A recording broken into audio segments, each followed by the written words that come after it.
In my mind, the green tea princess who has always been against me is actually my fake sister, swapped at birth. When I first met my real sister, a premonition made me realize that Chloe had a rival. They were vying for our mother's attention at home, while I benefited from it all. While I was at work, I got a call from Mr. Johnson, the butler, revealing this astonishing secret. My biological sister came to the door with a paternity test, while my fake sister Chloe might have to return to her original family. I was thrilled and decided to skip work to pack Chloe's things.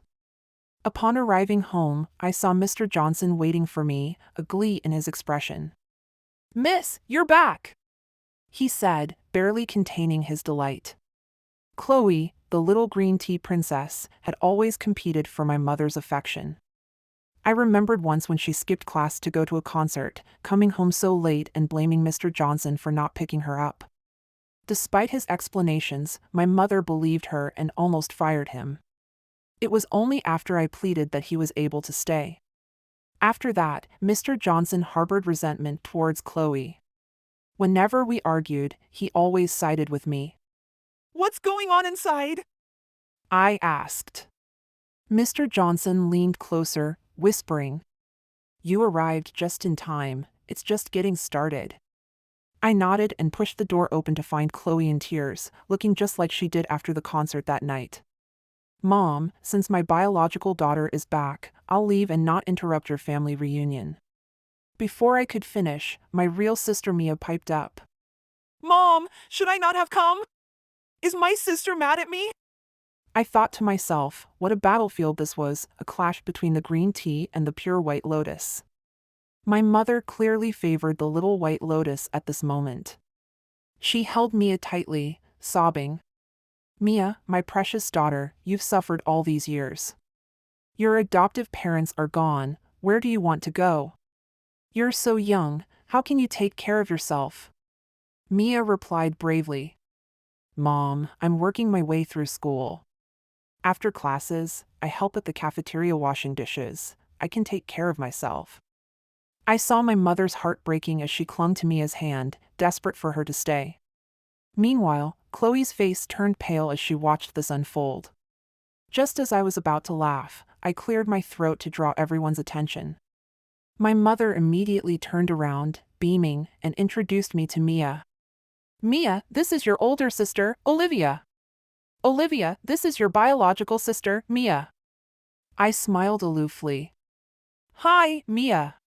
Mia froze, clearly surprised to find out there was an older daughter in the family. After all, I had been the heir, studying abroad and rarely home.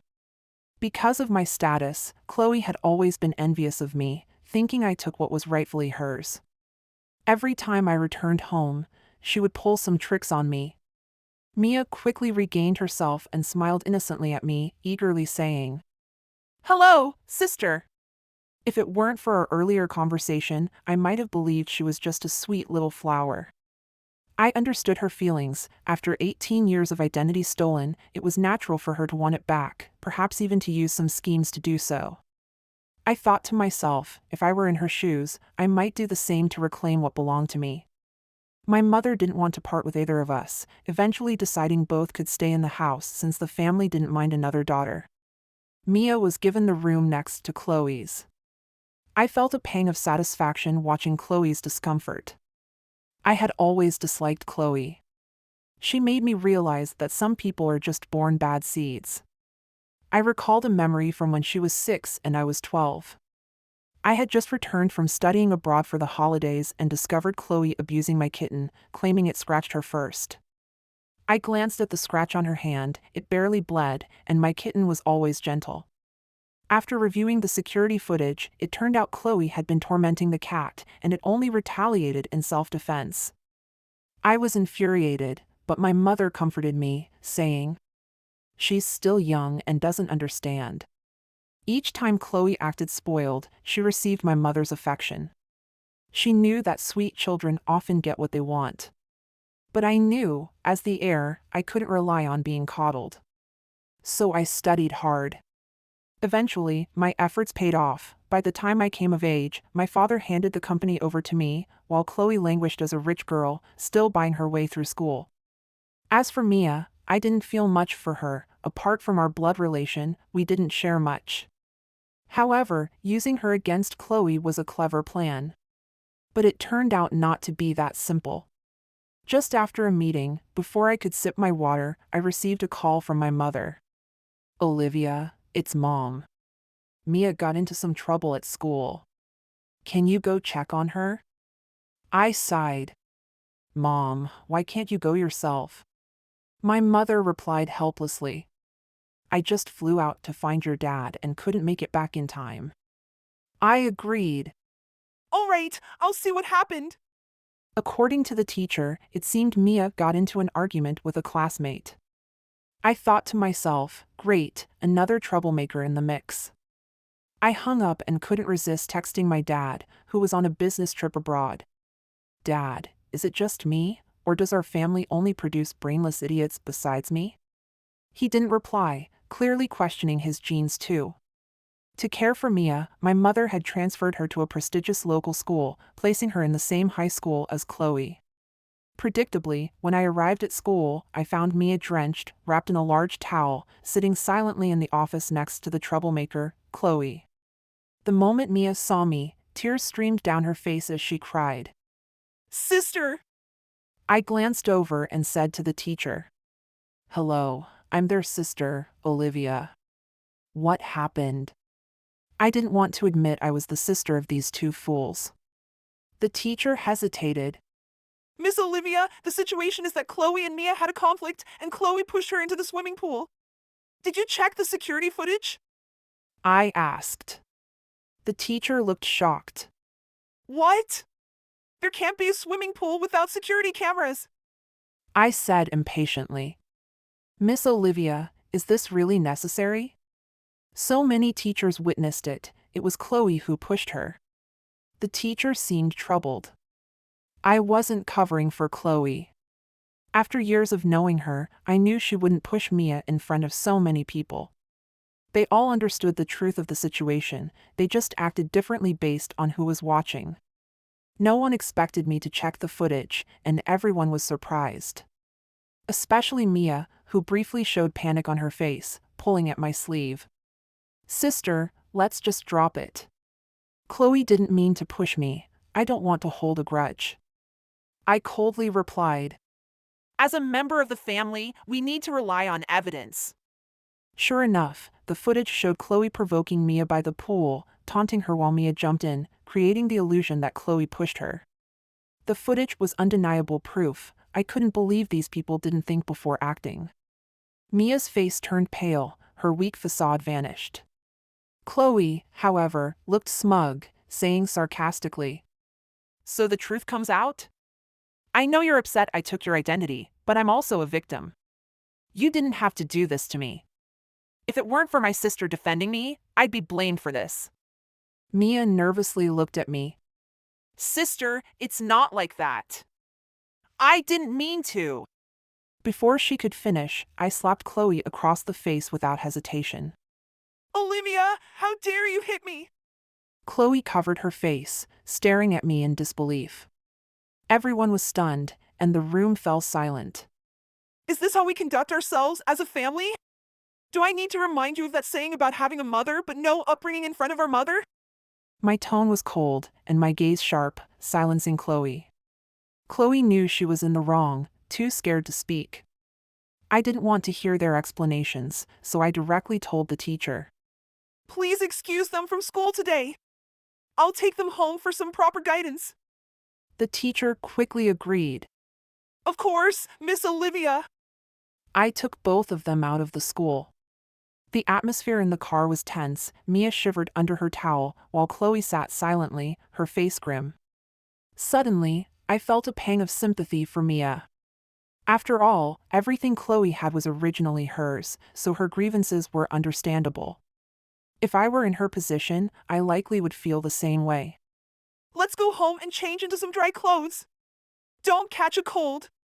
As for today's events, no telling Mom and Dad about this. I spoke gently, surprising both of them in the car. Chloe has never been one to back down, and she was the first to protest. What do you mean, Olivia? I didn't do anything wrong, so why should I be the one suffering? I grabbed Chloe by her collar and leaned in close, whispering.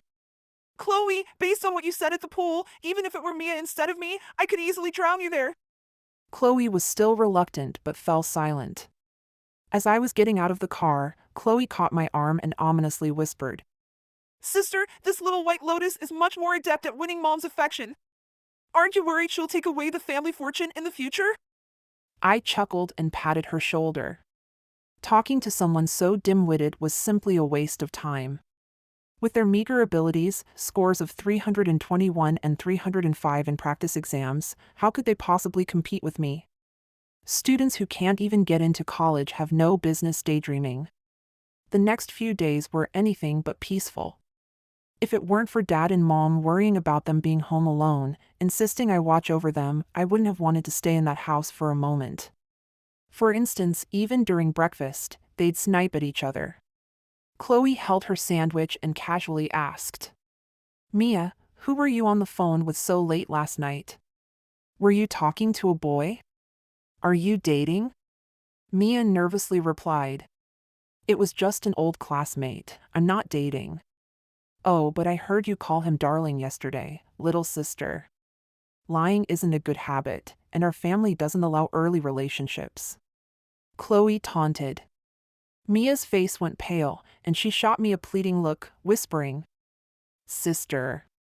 Don't look at me, I didn't want to get involved in your petty matters.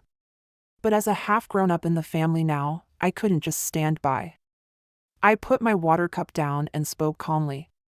If you don't want to eat, then go to school. Stop making a fuss. You!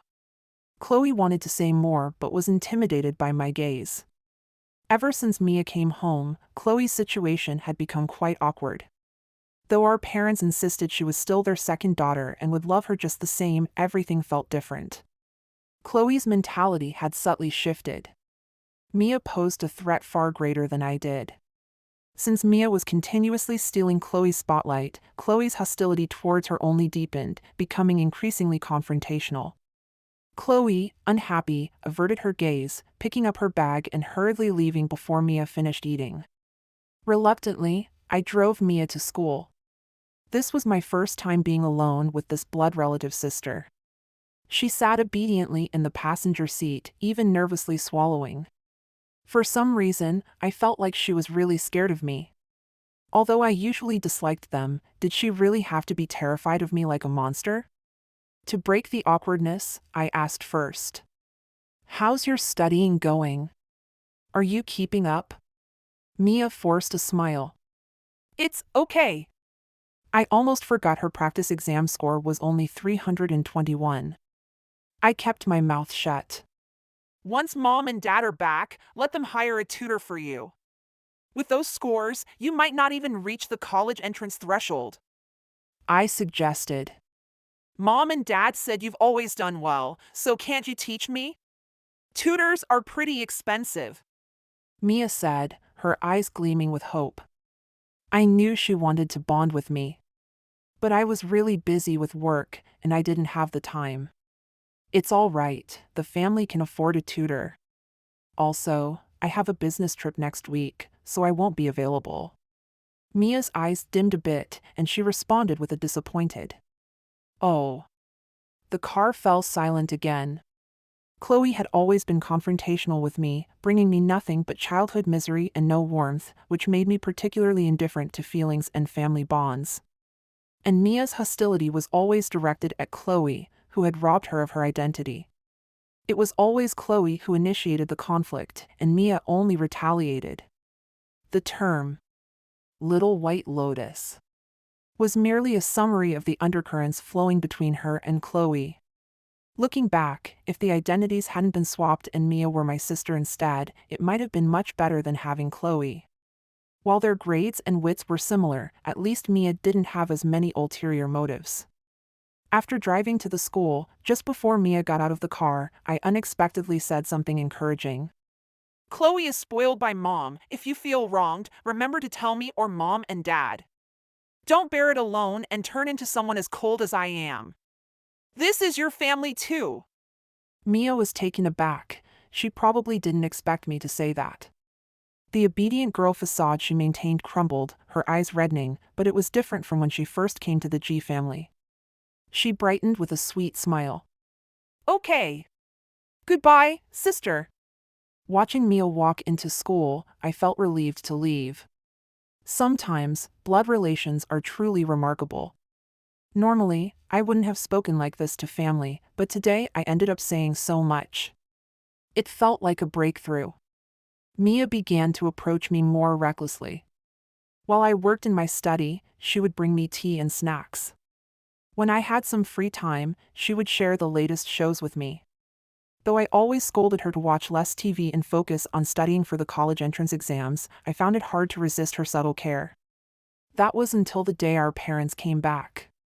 At that time, Dad was still abroad on business, and it was the first time he met Mia. This usually serious middle-aged man's expression finally cracked as he sent over a gift card and presents, eager to nurture her into a second Chloe. But he was also concerned about neglecting his first daughter, so he turned to comfort Chloe. I couldn't help but interject. Dad, instead of giving her so many gifts, hiring a tutor for them would be more practical. I pulled out their recent report cards, and the dinner table fell silent. Chloe's grades were bad, and thankfully she hadn't inherited my genes. But what about Mia? With a score of 321, which factory were you planning to work at? Dad was indeed a bit narcissistic, but his own score of 680 on the college entrance exams certainly allowed him some arrogance. In terms of grades and education, parents across the country generally stood together. That warm recognition moment was completely ruined. Chloe's face darkened completely upon hearing my jab about not inheriting the genes. This comment was a constant reminder that she wasn't a true member of the G family. But I didn't have the kindness to comfort her. I just relished the drama. Maybe it's inherited from Mom, then. My mom was one of those beautiful yet airhead types, lacking brains and only good at love. She was easily swayed by Chloe, buying her whatever she wanted and supporting everything she did, a typical case of helping the favored instead of the deserving. Back when Chloe had a conflict with a classmate and pushed them down the stairs, resulting in a broken leg, Mom paid to settle it. Because Chloe had cried a few times in front of Mom, she didn't even dare to say a harsh word. That's precisely why I've suffered so much from her parenting style and naturally grew distant from Mom. This failed parenting was fully reflected later on. Scores barely above 300 and a troublemaking personality were all cultivated through their indulgence. Finally, Mom and Dad took the twos grades seriously and started looking for tutors for them. They would attend school during the day and have tutoring sessions at night to make sure they improved their scores. Dad and I savored tea in the study, enjoying a moment of tranquility. Dad sighed. Finally, they can be quiet for a while. Before this, Chloe was spoiled by your mom, and now a little Mia isn't any easier. At least you're sensible and don't cause us trouble. I paused, my thoughts a bit scattered as I held my teacup. I'm older than my sister, so I should let her have some leeway. I knew what they liked to hear. This was something I had heard all my life. Predictably, Dad looked pleased. Olivia, you're so understanding. You resemble me the most, and I feel the most at ease handing the company over to you. I smiled silently. If I couldn't receive favoritism, then at least I would get more money. But this peaceful moment didn't last long. Soon, Chloe began a new round of drama. After Mia came back, her identity was only a private matter. To ensure everyone acknowledged Mia, Mom and Dad decided to hold a recognition ceremony to publicly announce her identity. However, to Chloe, this was undoubtedly a slap in the face. Didn't anyone realize she wasn't the true G family heiress? That night, Chloe couldn't wait to confront Mom and Dad. Didn't you promise that you would love me just the same? Why are you publicly announcing her identity now? Mom was taken aback by her emotion, hastily trying to soothe her. Mom and Dad still love you. We just want to give your little sister an identity. And what about me? Chloe yelled. Have you even thought about me? Everyone knows she's real, and I'm fake. Do you want to put it out there for everyone to laugh at me? Chloe cried hysterically, blaming our parents, and I could see tears starting to fill Mom's eyes as she helplessly tried to comfort her. Cancel the recognition ceremony, Chloe said through gritted teeth. Dad, irritated, slapped Chloe's face. Have we spoiled you too much for you to speak to your parents like this? This ceremony is happening whether you agree or not. Chloe covered her face, glaring at Dad with a vengeful look. Fine, it'll be me or her. If she's here, then I'm gone. With that, she stormed out of the house. Chloe! Mom called after her, but Dad stopped her. Let her go. Where can she possibly go? She'll be back soon enough. You've spoiled her. Mia stood nearby, trying to comfort Mom. Why don't we just listen to Chloe and not go through with it? Dad immediately opposed this. No way! It's happening! I signaled Mia not to speak further. She obediently sat aside, her eyes flickering nervously. As expected, it wasn't long before Chloe returned, but she seemed like a different person. She composed herself, wearing a sincere expression. Mom, Dad, I was wrong. I won't cause trouble anymore. I've taken Mia's identity for so long and acted unreasonably. I'm sorry. Can you forgive me? Please don't abandon me. Mom's heart broke at this, and she held Chloe tightly, crying. Silly girl, you'll always be my precious one. How could I ever abandon you? Then she turned to Mia, apologizing. Mia, I'm sorry I was so harsh on you. Can you forgive me? This sudden change took us all by surprise. It's okay. I'm not angry. Mia stammered. Great! From now on, we'll be good sisters. Chloe exclaimed, pulling Mia's hand with feigned affection. Had I not known Chloe's true nature from childhood, I might have been fooled by her act. Later that evening, Mia knocked gently on my door. Sister, can I come in? Come in, I replied. She walked in, holding a box of cookies and mini cakes, her eyes sparkling with curiosity. It was her first time in my room. Compared to Chloe's walls covered in posters and various accessories, my room was much simpler. What's up? I asked. She held up the box of treats. I just baked these. Please try them, sister. You made these yourself? I was surprised. Though my life was comfortable, I had never tasted food or desserts made by family. I curiously picked up a cookie. It was crispy with a faint milky aroma, sweet but not overwhelming, just to my taste. Not bad. Quite delicious. I nodded in satisfaction. Mia sighed in relief, smiling. I'm glad. I thought you wouldn't like them. They're really good.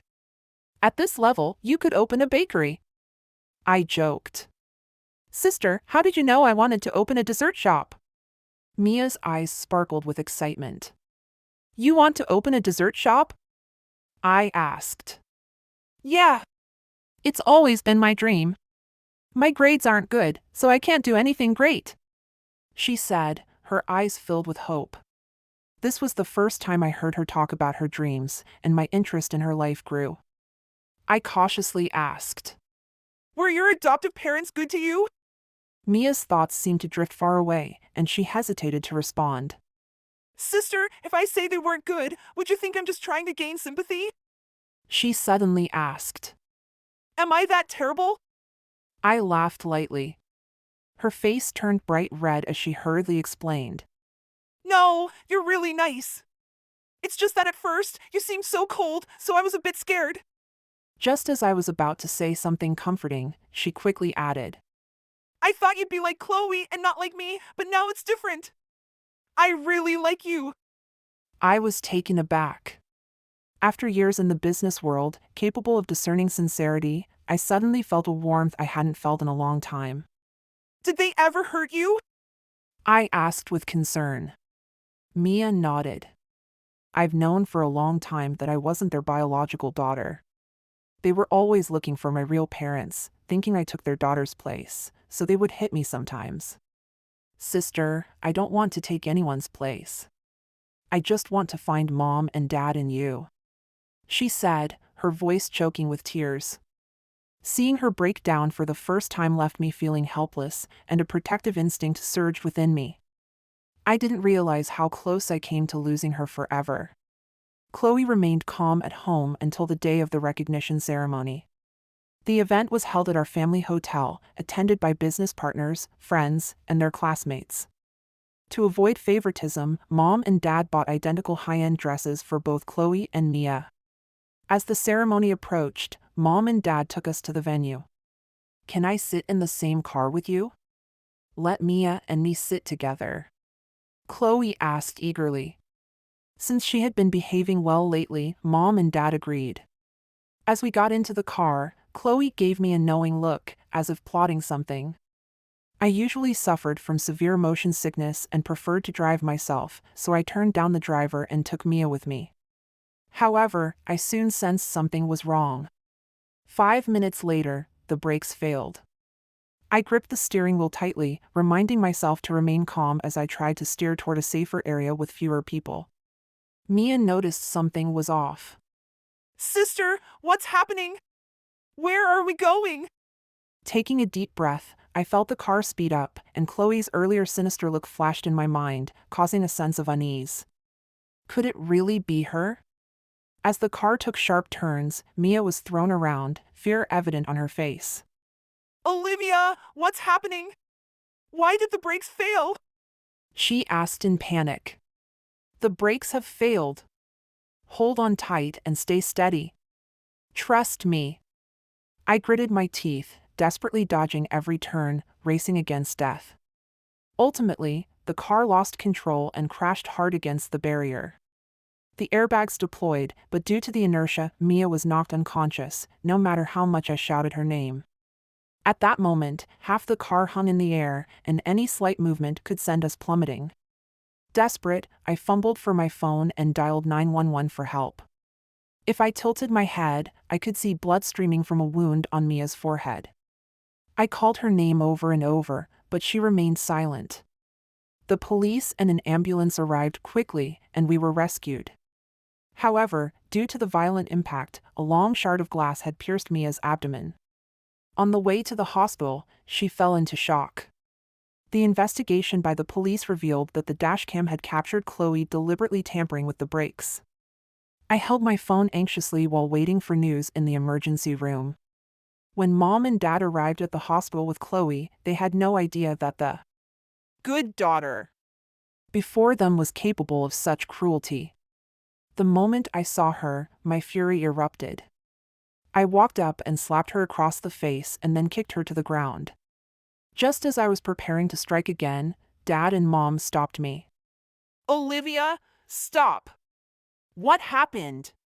This was the first time I had lost control, yelling at them. Ask your good daughter what she did. She sabotaged my brakes, and now Mia's life is hanging by a thread. Mom and Dad exchanged worried glances, in disbelief. Meanwhile, Chloe kept insisting. I didn't do it. Mom and Dad, you have to believe me. I could never do something so cruel. I looked down at her coldly. Go tell that to the police. Let's see if they'll still believe you when presented with evidence. In the end, Chloe was taken away by the police, leaving Mom and Dad looking pale and helpless in their chairs. Fortunately, Mia wasn't seriously injured. She only remained unconscious for a day after surgery. But that wasn't the end. I pressed charges against Chloe for attempted murder. She was just a newly adult student with a clumsy approach, riddled with mistakes. Mom was still in doubt when she heard the news. Isn't that too serious? After all, Chloe is still my daughter. I laughed in frustration. Does someone have to die for it to be serious? She couldn't respond. Ultimately, Chloe was sentenced to 10 years, a decade of her own making. In court, she continually screamed that Mia and I had taken everything from her and that we deserved to suffer. The sight of her madness was disgusting. At least now, she would no longer be part of our lives.